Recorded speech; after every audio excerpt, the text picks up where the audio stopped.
আসসালামু আলাইকুম, welcome to civil family. আমি মোহাম্মদ সোহেন মিয়া। আজকের ক্লাসে দেখাবো কিভাবে অটোক্যাডে দরজা তৈরি করতে হয়।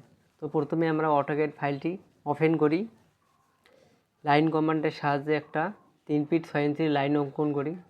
কিবোর্ডে 3 ফিট 6 ইঞ্চি লিখে আমরা এন্টার দেব।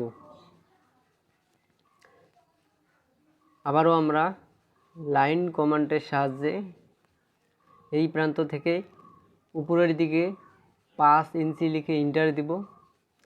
ডান দিকে 3 ইঞ্চি লিখে এন্টার দিব। নিচের দিকে 2 ইঞ্চি লিখে এন্টার দিব। আবারও ডান দিকে 2 ইঞ্চি লিখে এন্টার দিব। এবার এই প্রান্তে লাগিয়ে দিব।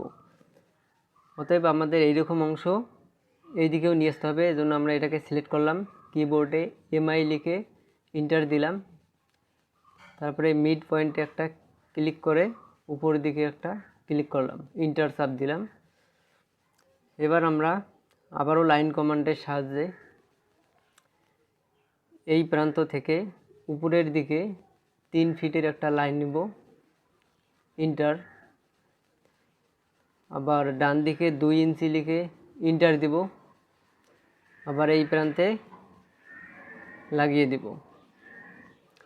এবার আমরা আর্চ কমান্ডের সাহায্যে এই প্রান্ত থেকে এই প্রান্তে একটা বৃত্তাংশ তৈরি করব।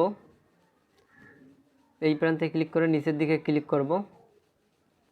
এবার আমরা ট্রিম কমান্ডের সাহায্যে এই ভেতরের যে অপ্রয়োজনীয় অংশ আছে এটাকে কেটে নেব। এবার আমরা নিচের যে অংশটি আছে এটাকে মার্ক করে ডিলিট কমান্ডের সাহায্যে ডিলিট করব। অতএব আমাদের দরজা তৈরির কাজ শেষ। সকলকে ধন্যবাদ। দেখা হবে পরবর্তী ভিডিওতে। আসসালামু আলাইকুম।